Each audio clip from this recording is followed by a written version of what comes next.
Hello guys, welcome back to my YouTube channel Deepa's knowledge hub. आज का topic का नाम है जल चक्र, जिसको अंग्रेजी में वाटर साइकिल बोलते हैं। तो चलिए शुरू करते हैं। आप लोग को बताते हैं कि वाटर साइकिल होता क्या है, इसकी पूरी प्रोसेस बताऊंगी और इसको प्रभावित करने वाले कारक के बारे में बताएंगे। तो एंड तक वीडियो में बने रहिएगा। तो जल चक्र होता क्या है? जल चक्र को अंग्रेजी में हाइड्रोलॉजी साइकिल कहा जाता है या वाटर साइकिल कहा जाता है। जब धरती तथा समुद्र का पानी स्वीकृत होकर बादल का निर्माण करके वर्षा के रूप में पुनः समुद्र तथा धरती में गिरती है, तो यह जल चक्र कहलाता है। ये क्या होता है? जब धरती और समुद्र का पानी जब बाष्प बनकर बादल का निर्माण करती है और जब बादल फिर वर्षा के रूप में पुनः समुद्र तथा धरती में गिरती है, तो इस पूरे प्रोसेस को हम क्या बोलते हैं? जल चक्र या वाटर साइकिल या हाइड्रोलॉजी साइकिल कहते हैं। चलिए इसको मैं हम चित्र की मदद से पहले समझते हैं, फिर आपको मैं इसका डेफिनेशन बताऊंगी क्या होता है। ये चित्र में आप लोग देखिए, इसमें क्या हो रहा है? ये पहाड़ है, ये नदी, ये समुद्र। ये समुद्र का पानी है, यहाँ से नदी आ रही है, आके कहाँ मिल रही है? समुद्र में। समुद्र में मिलने के बाद ये क्या हुआ? सूर्य की प्रकाश के कारण इसमें हीट उत्पन्न हुई और ये गर्म हुआ। गर्म होने, कोई भी जब द्रव पदार्थ गर्म होता है तो वो क्या बनता है? बाष्प बनता है। फिर जब ये पानी बाष्प बना, बाष्प बनने के बाद ये बादल के रूप में बनने के बाद जब बादल के जो उसके अंदर का जो पानी है वो ठंडा हुआ, बाष्प क्या हुआ? ठंडा हुआ, तो वो पानी के बूंद के रूप में संघनित हो गए। जब यहाँ बादल भारी होने लगता है तो क्या होता है? वो गुरुत्वाकर्षण के कारण वो पृथ्वी में, धरती पर फिर से नीचे आ जाता है। फिर क्या हुआ? इस वर्षा के जल फिर से धरती में आ गए। धरती में आने के बाद ये फिर क्या हुआ? कहीं पे स्थल भाग में ये अवशोषित हो गया या नदी में चला गया, और नदी से फिर क्या हुआ? ये समुद्र में चला गया। तो ये पूरा चक्र एक साइकिल के रूप में चलता रहता है। तो इसीलिए इस प्रक्रिया को क्या बोलते हैं? जल चक्र। यह प्रक्रिया पृथ्वी के वायुमंडल तथा पारिस्थितिक तंत्र के लिए अत्यंत महत्वपूर्ण होती है। अगर ये प्रक्रिया नहीं होगा तो क्या होगा? पानी की वो जो कमी होती है, कमी हो जाएगी। क्योंकि हम जानते हैं कि जो पूरे पृथ्वी है उसका 2/3 क्या है? पानी भरा हुआ है। लेकिन वो क्या है? खारा पानी। उसमें से केवल 3% पानी ऐसा होता है जो हम पी सकते हैं। तो पानी, पीने योग्य पानी की मात्रा क्या है? बहुत कम है।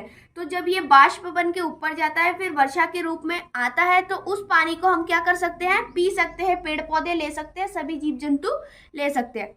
यदि जल चक्र ना हो तो पृथ्वी में जीवन संभव नहीं। अगर जल चक्र नहीं होगा तो क्या होगा? पृथ्वी में जीवन संभव नहीं होगा। जब समुद्र तथा भूमिगत जल या नदी, तालाब आदि का पानी सनलाइट की हीट के कारण भाप बनकर उड़ जाता है, तो यहाँ वायुमंडल में आकर जमा हो जाता है। जैसे कि मैंने आप लोगों को बताया था, सनलाइट की वजह से हीट होगा, उसके बाद क्या होगा? वो भाप बन के ऊपर उड़ने लगेगा। उड़ने के बाद वो वायुमंडल में जाके क्या होगा? जमा हो जाएगा।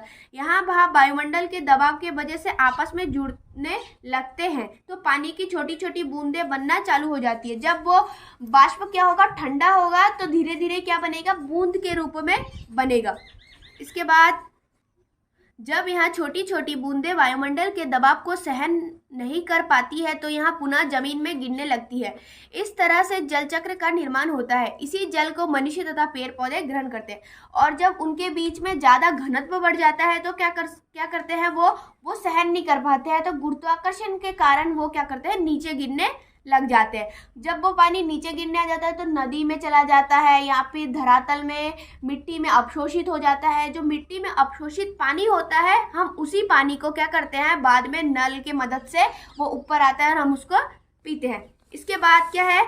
जल चक्र को प्रभावित करने वाले कारक। ये जो पूरा प्रक्रम है, ये जो पूरा जल चक्र है, इसको प्रभावित करने वाले कारक। इसको कौन कौन से कारक ऐसे होते हैं जो इस जल चक्र को प्रभावित करते हैं? जल चक्र को प्रभावित करने वाले कारक निम्नलिखित है। पहला है वनों की कटाई।